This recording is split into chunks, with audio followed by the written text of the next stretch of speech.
ఫైనల్గా 24 election YCP పరిస్థితి ఎలా ఉంటుంది అంటారు? Why not 175/175?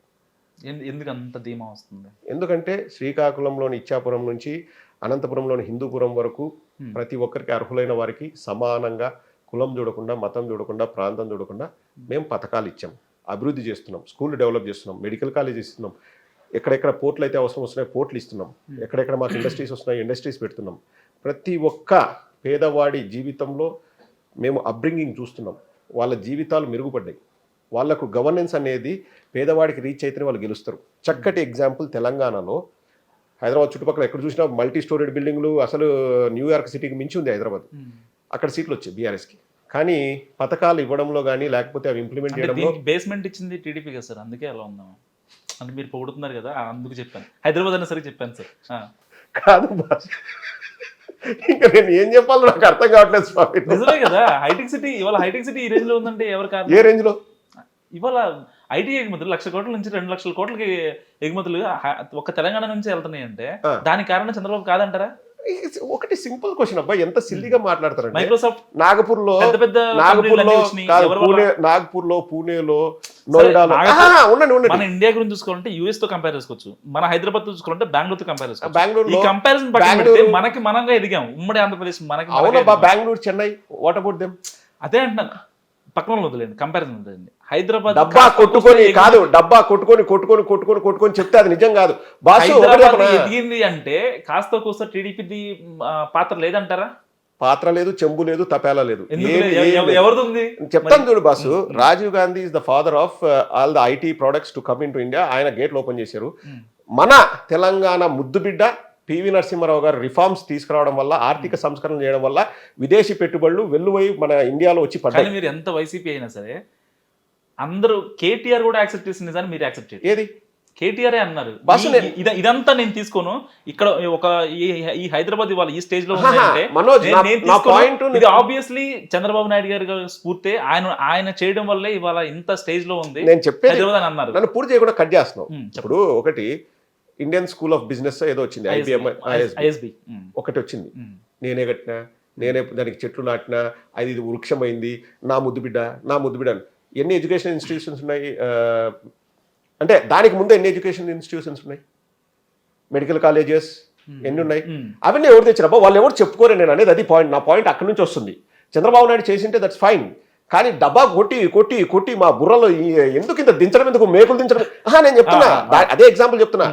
ఇప్పుడు father of IT in Bengaluru పేరు చెప్పబ్బా. విచ్ ముఖ్యమంత్రి you tell? Which CM? Father of IT in Pune ఎవరు చెప్పు? Father of IT in Noida నువ్వు చెప్పు. Father of IT in Chennai చెప్పు. కానీ ఇక్కడికి వచ్చినప్పుడు చంద్రబాబు ఎందుకంత డబ్బా కొట్టుకోవడం ఎందుకు?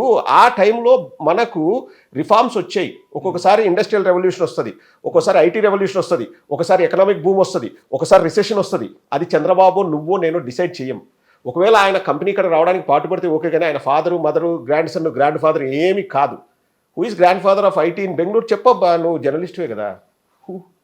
అక్కడ ఎవరు చెప్పుకోరు. వీళ్ళు మాత్రం మన బుర్రల్లో మేకులేసి కొట్టి చంపి అంతకుముందు 85 రినౌడ్ ఇన్స్టిట్యూషన్స్ ఉన్నాయి హైదరాబాద్ చుట్టుపక్కల, ఇంటర్నేషనల్ ఇన్స్టిట్యూషన్స్, డిగ్రీ కాలేజెస్ కానీ పోస్ట్ గ్రాడ్యుయేషన్ కాలేజెస్ కానీ. ఎవరు పెట్టారు మీకు తెలుసా?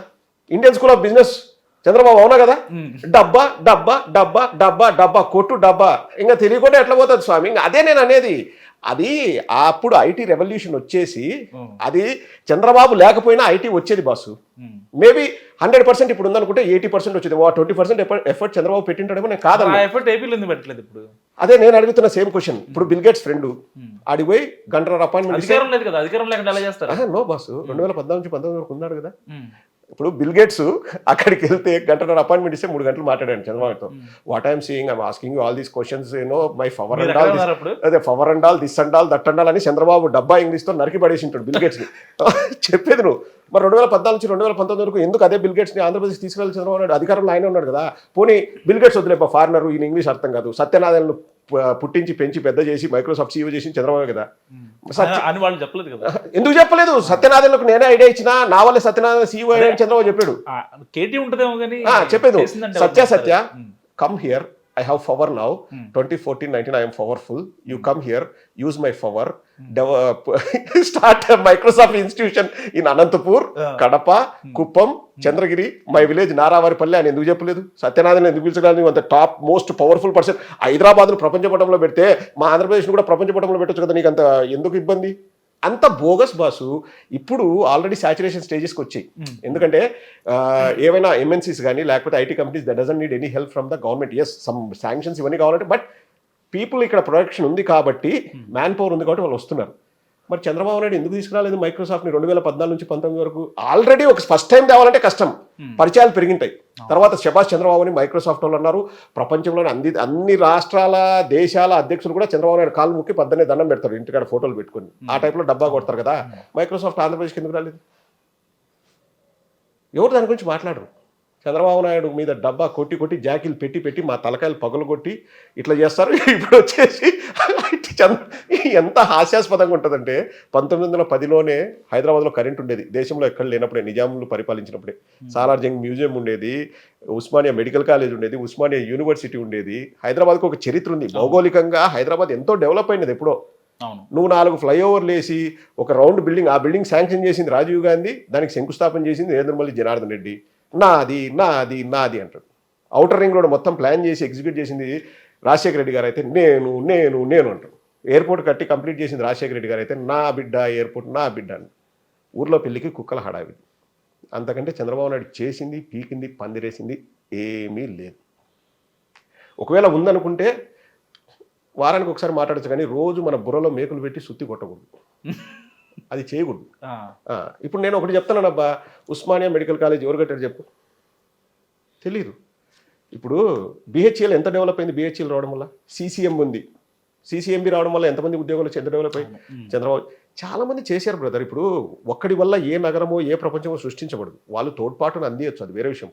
వాళ్ళ దాంట్లో కొంచెం ఎక్కువ డెవలప్మెంట్ జరిగిండొచ్చు. కానీ చంద్రబాబు ఉన్నప్పుడు ఐటీ భూమి వచ్చింది. అవును. ఇప్పుడు నువ్వు చెప్తే నువ్వు నవ్వుతావు.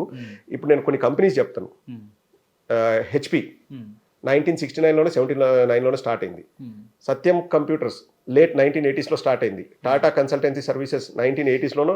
అట్లా అన్నీ కూడా చంద్రబాబు నాయుడు ముఖ్యమంత్రి కాకముందు ఈ కంపెనీస్ అన్ని మన ఇండియాలో ఉన్నాయి. విప్రో ఇవన్నీ కూడా ఐటీ ప్రోడక్ట్స్ స్టార్ట్ చేసిండేది అర్లీ 80స్లో 70స్లో కూడా స్టార్ట్ చేశారు. అప్పుడు చంద్రబాబు నాయుడు అన్నాడు ఐటీకి నేను తాతను ముత్తాతను అంటాడే. అప్పుడు ఏడో చంద్రగిరిలో ఆ రైల్వే స్టేషన్ పక్కన ఎక్కడో తిరిగేవాడు, తిరుపతిలో ఎంఏ డిస్కంటిన్యూ చేసి అట్లా పిచ్చోడు లెక్కన తిరిగేవాడు. వాస్తవం బ్రదర్. ఇంకా అప్పుడు అన్ని కంపెనీలు కూడా రేపు పొద్దున 90 తర్వాత చంద్రబాబు నాయుడు వస్తాడు, he will be powerful, he's the powerful man అని వాళ్ళు ఆలోచించి ఆ రోజు కంపెనీలు పెట్టారా? డబ్బాలు కొడతారు, మనం వినాలి. నేను చెప్పేది కూడా అదే, ఇంత డబ్బా అవసరం లేదురా, వాస్తవంగా మాట్లాడుకుందాం, వాస్తవ పరిస్థితుల్లో బతుకుదాం. ఇంకా మీకు ఏమైనా డౌట్స్ ఉన్నాయా చంద్రబాబు గురించి? చాలా విషయాలు క్లారిటీ చేస్తారు ఒక వైసీపీ కార్యకర్తగా. ఇది వైసీపీ కార్యకర్తను కాకపోయినా ఇంతకు 10 మాట్లాడేవాడిని. వైసీపీ కార్యకర్తను కాబట్టి బ్యాలెన్స్డ్గా మాట్లాడాలి. ఏదైనా మాట్లాడినప్పుడు జగన్మోహన్ రెడ్డి గారికి చెడ్డ పేరు రావద్దు కాబట్టి ఇంకా కంట్రోల్గా మాట్లాడుతున్నా. ఇప్పుడు అధిష్టానం నుంచి ఏమన్నా ఉన్నాయా మీకు, అంటే కొన్ని మాట్లాడద్దు కొన్ని మాట్లాడాలి అని చెప్పి? నాకు ఎప్పుడు ఎవరేం చెప్పరు ఇప్పటి వరకు. నేను ఏకలవ్య శిష్యున్నబ్బా. జగన్మోహన్ రెడ్డి గారికి ఏది చేస్తే బాగుంటుందని ఆలోచిస్తాను. ఏదైనా ఒక వీడియో చేసేటప్పుడు కానీ ఇది చేస్తే జగన్మోహన్ రెడ్డి గారు చెడ్డ అవుతుందంటే నేను చేయను. ఇది మంచిది అవుతుందంటే ఆలోచన చేస్తాను. మంచి కాకపోయినా చెడ్డ పేరు రాకూడదని ఆలోచిస్తాను. అంతకు తప్పితే ఎవ్వరు నాకు ఇలా చెప్పు అలా చెయ్యి అలా చెప్తే మన న్యాచురల్ అబిలిటీస్ అనేటివి కిల్ చేసినట్లే. మనం న్యాచురల్గా ఉండలేం. మనం చేస్తున్నాం. బట్ అధిష్టానం నుంచా, పార్టీ పెద్దల నుంచా, జగన్మోహన్ రెడ్డి గారి నుంచా, వాళ్ళ కుటుంబ సభ్యుల నుంచా ఏమైనా అప్రిషియేషన్ ఉందంటే బాగా మాట్లాడతావు ప్రదీప్, యు ఆర్ గుడ్ అని చెప్పేసి వాళ్ళు అంటారు. That's the biggest achievement for me in politics. So thank you sir. ఈ మార్పుల చేర్పుల్లో భాగంగా మీకు ఎమ్మెల్యే టికెట్ రావాలని నేను కోరుకుంటున్నా వైసీపీ నుంచి. Hit TV presents like, share, comment. TV వాళ్ళకు కూడా నేను ఒక సర్ప్రైజ్ ఇద్దాం అనుకుంటున్నాను. మీరు మాత్రమే జెస్సీ ఎందుకు అయ్యారు? ఇలాంటి అమ్మాయిలకి పిలవడానికి బాగుంటుంది. చందు సాయికి like you and have a, జనాలకి ఒక పేరు నచ్చిందంటే దీనికి ఒక ప్రాసెస్ ఉంటుంది. ఎందుకు ప్రాసెస్? డైరెక్ట్గా వెళ్ళిపోదాం. ఏదైనా ఒకటి మర్చిపోయినావా నువ్వు? మర్చిపోయినా మేడం. ఏం మర్చిపోయావు? నా గుండె. ఏదో ఆ టైంకి మన సుడి బాగుంటే ఎవరన్నా చూపిస్తే రాయగలం కానీ డోర్ టు డోర్ సేల్స్ చేసేవాళ్ళు. శారీ వస్తుంది కదా, శారీలో వెనకాల కట్టుకుని అమ్మా నీ వెన్నెలా